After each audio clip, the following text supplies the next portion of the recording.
একদম কম উপকরণ দিয়ে এই লাড্ডু বাড়িতে বানানো কিন্তু খুব সোজা। বেসনের লাড্ডু আমার কিন্তু খেতে দারুণ লাগে, আর বানানোটা খুবই সোজা। যেভাবে আমি বানিয়েছি একবার বানিয়ে দেখতে পারো, একদম পারফেক্ট লাড্ডু হবে। আমি কমলিকা, আমার রান্নাঘরে তোমাদের সবাইকে স্বাগত জানাই। যারা এখনো আমার চ্যানেলে সাবস্ক্রাইব করনি তাদের আমার চ্যানেলে সাবস্ক্রাইব করার একটা ছোট্ট অনুরোধ রইল।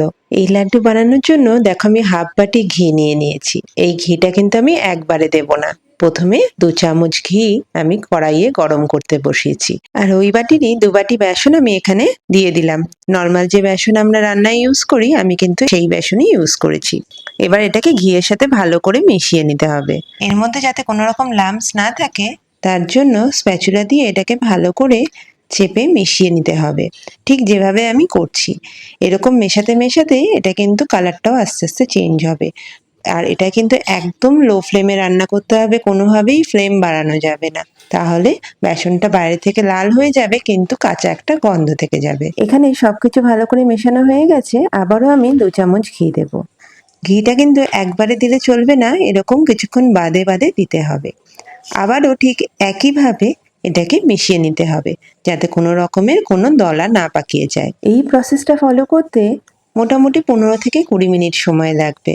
আর ফ্লেম কিন্তু একদমই লো থাকবে। যতক্ষণ না পর্যন্ত বেসনের একটা সুন্দর গন্ধ বেরিয়ে আসছে ততক্ষণ করতে থাকতে হবে। এবার আবারও আমি 2 চামচ ঘি এর মধ্যে দিয়ে দিচ্ছি। টোটাল কিন্তু আমি 6 চামচ ঘি এখানে ইউজ করেছি। অনেকে যেটা হয়, লাড্ডু বানানোর জন্য প্রথমেই পুরো ঘিটা দিয়ে দেয়, তাতে কি হয় বেসনটা পুরো লুজ হয়ে যায়। তারপর সেটাকে অনেকক্ষণ ঠান্ডা করে জমাট পাকিয়ে তারপর লাড্ডু করতে হয়। কিন্তু এই প্রসেসে করলে একদমই সহজে লাড্ডুটা হয়ে যাবে। এবার আমি এটাকে নাবিয়ে নিচ্ছি, একদম কিন্তু এটা ঝুড়ো আছে।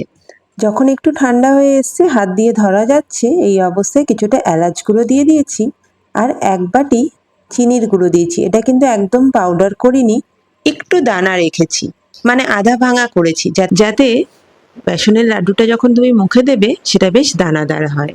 এবার চামচ দিয়ে এটাকে মেশাতে থাকতে হবে। 2-3 মিনিট বাদে চিনিটা গলে এটা দলা পাকাতে শুরু করবে। ঠিক দেখো, এই যে 3 থেকে 4 মিনিট বাদে এটা দলা পাকাতে শুরু করেছে। এই অবস্থায় যদি লাড্ডু বানাও, সেটাকে ফ্রিজে রেখে টাইট করারও কোনো দরকার নেই, এইভাবেই খেতে পারবে। মানে তখনও যদি খাও পারফেক্ট হবে, পরেও যদি খাও একই থাকবে, কোনো চেঞ্জ হবে না। তোমরা চাইলে এখানে কিছুটা কাজু বাদাম ক্রাশ করেও দিতে পারো। আমি এখানে ট্র্যাডিশনালি যেটা প্লেন লাড্ডু হয় আমি সেটাই বানিয়েছি, সেটা যার যার পছন্দ সেই অনুযায়ী করতে পারো। একদম পারফেক্ট লাড্ডু হয়েছে। এখানে গার্নিশ করার জন্য আমি কিছুটা পেস্তা কুচি ইউজ করেছি। তোমরা চাইলে এখানে কাজু কিশমিশ নিজের ইচ্ছা মতো দিতে পারো। রেসিপিটা ভালো লাগলে একটা লাইক শেয়ার করে দিও। আবারও একটা নতুন রেসিপি নিয়ে খুব শীঘ্রই তোমাদের সাথে আবার দেখা হবে।